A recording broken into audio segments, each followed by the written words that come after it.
എല്ലാ നന്മകളും നമ്മളുടെ ആരംഭത്തിലും മധ്യത്തിലും അവസാനത്തിലും നമ്മളുമായി പ്രത്യക്ഷമായിട്ടും പരോക്ഷമായിട്ടും ബന്ധപ്പെട്ട് എല്ലാത്തിലും ഉണ്ടാവട്ടെ. ജീവിതം ഒരു ഉത്സവമായിട്ട് ആഘോഷിക്കാൻ നമുക്ക് സാധിക്കട്ടെ. ഓരോ മിനിറ്റും സാധിക്കുന്നത്രയും ഈ ലോകത്തിൽ നടക്കുന്ന പ്രശ്നങ്ങളിൽ നമ്മൾ ചിന്തിക്കണം, തീർച്ചയായിട്ടും പ്രതികരിക്കണം, പഠിക്കണം. പക്ഷേ അതൊന്നും നമ്മളുടെ സ്വസ്ഥത നശിപ്പിക്കുന്നതാവരുത്. ലോകത്തിലെ പ്രശ്നങ്ങൾ ഉണ്ടാക്കിയത് നമ്മളല്ലല്ലോ. അതുകൊണ്ട് നമുക്ക് ലോകത്തിൽ നിന്നുള്ള പ്രശ്നങ്ങൾ ഒരു പ്രശ്നമാവരുത്. യഥാർത്ഥത്തിൽ ലോകത്തിൽ എല്ലാ കാലത്തും എപ്പോഴും പ്രശ്നങ്ങൾ ഉണ്ടായിരുന്നു. ഈ കഴിഞ്ഞ നൂറ്റാണ്ടെടുത്താലും ഒന്നാം ലോക മഹായുദ്ധം, രണ്ടാം ലോക മഹായുദ്ധം മുതൽക്ക് എന്തെല്ലാം പ്രശ്നങ്ങൾ ലോകത്തിലുണ്ടായിരുന്നു. അതെല്ലാം ഉണ്ടാവും, വരും. ആഗമാ വായിനോ അനിത്യ താം തിദിക്ഷസ്വ ഭാരത. അത് പലതും വരും, വന്നതുപോലെ പോകും. അത് മണിക്കൂറുകളോളം, ദിവസങ്ങളോളം, ആഴ്ചകളോളം നമ്മളുടെ സ്വസ്ഥത നശിപ്പിക്കുന്നതാവരുത്. മഹാഭാരതവും രാമായണവും നമ്മളോട് പഠിക്കാൻ പറഞ്ഞിരിക്കുന്നത് പുറത്ത് നടക്കുന്ന പ്രശ്നങ്ങൾ നമ്മൾ അറിയണം, അകത്ത് നടക്കുന്ന പ്രശ്നങ്ങൾ നമ്മൾ അറിയണം.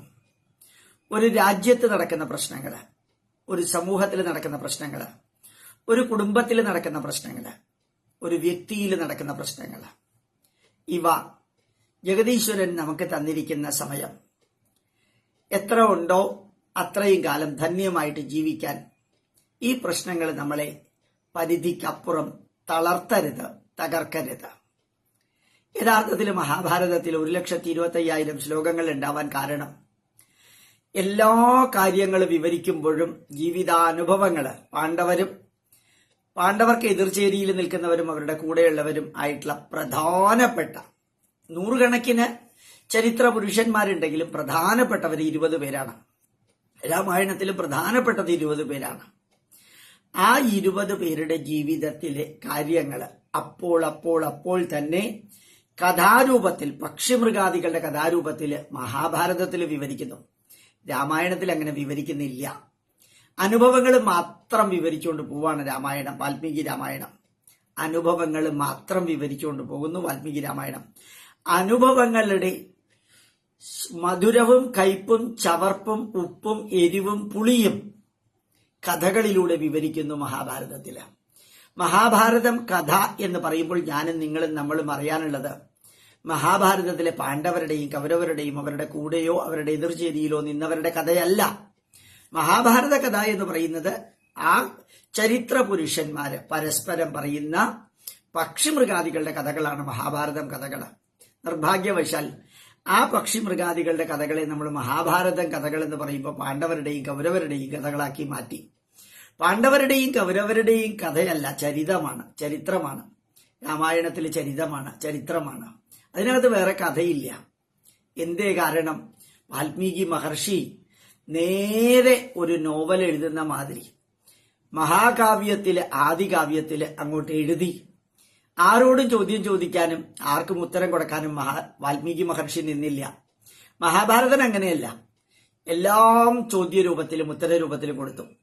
ആ ചോദ്യം ചോദിക്കുന്ന ആൾക്ക് ഉത്തരം കൊടുക്കുമ്പോഴത്തേക്കും കാര്യങ്ങൾ വിവരിച്ചു കൊടുക്കലും മാത്രമല്ല, മഹാഭാരതത്തിൽ കാര്യങ്ങൾ കഥാരൂപത്തിൽ പറഞ്ഞു കൊടുക്കലും കൂടിയുണ്ട്. നമ്മളുടെ ജീവിതത്തെ സമ്പുഷ്ടമാക്കാൻ നമ്മൾ പഠിക്കുന്നതും പലതും കഥാരൂപത്തിലാകണം. എല്ലാമല്ല, പലതും നമ്മൾ പഠിപ്പിക്കുന്നതും പലതും കഥാരൂപത്തിലാകണം. കഴിഞ്ഞ ദിവസം പിണ്ടിമനയില് ക്ഷേത്രത്തിൽ ഒരു ക്ലാസ് എടുത്തപ്പോ അതിൽ കുറേയധികം കവിതകൾ ചൊല്ലി, ചില സിനിമാ പാട്ടുകൾ ചൊല്ലി, ചില ചെറിയ കഥകൾ പറഞ്ഞു.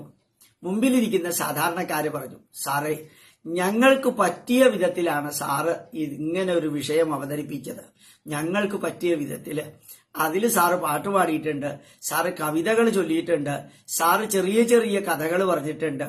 അതെല്ലാം ഞങ്ങളുടെ മനസ്സിനകത്തേക്ക് വളരെയധികം ആഴത്തിൽ ഇറങ്ങാൻ പറ്റിയതാണ്. സാറ് തത്വശാസ്ത്രങ്ങൾ മാത്രം പറഞ്ഞിരുന്നെങ്കിൽ ഒരു ഗ്രാമത്തിൽ വസിക്കുന്ന ഞങ്ങൾക്കത് വളരെ പെട്ടെന്ന് മുഴുവനും മനസ്സിലാക്കാൻ സാധിക്കുമായിരുന്നില്ല. അത് കഥാരൂപത്തില്, ഉപദേശരൂപത്തില്, അനുഭവരൂപത്തില്, ഉപദേശരൂപത്തില്, കഥാരൂപത്തില് അത് മഹാഭാരതത്തിലുണ്ട്. രാമായണത്തില് അനുഭവരൂപത്തിലും ഉപദേശരൂപത്തിലുമേ ഉള്ളൂ, കഥാരൂപത്തിലില്ല. പക്ഷേ രണ്ടിനും രണ്ട് ലെവലുണ്ട്. രാമായണം ഹയസ്റ്റ് ലെവലാണ്, മഹാഭാരതത്തിന്റെ മുകളിലാണ്. മഹാഭാരതത്തിന്റെ കാഠിന്യം കുറയ്ക്കാനാണ് പക്ഷിമൃഗാദികളുടെ കഥകൾ പറഞ്ഞത്.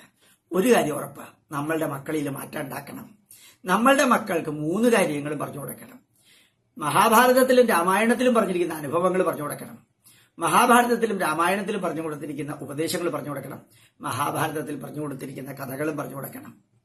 അങ്ങനെ നമ്മളെ ധന്യമാക്കുക. നമ്മളുടെ ജീവിതത്തിൽ ഒരൊറ്റ ലക്ഷ്യമാണ് വേദം നമ്മളോട് പറയുന്നത്. അസതോമാ സദ്ഗമയ, തമസോമാ ജ്യോതിർഗമയ, മൃത്യോർമാ അമൃതംഗമയ.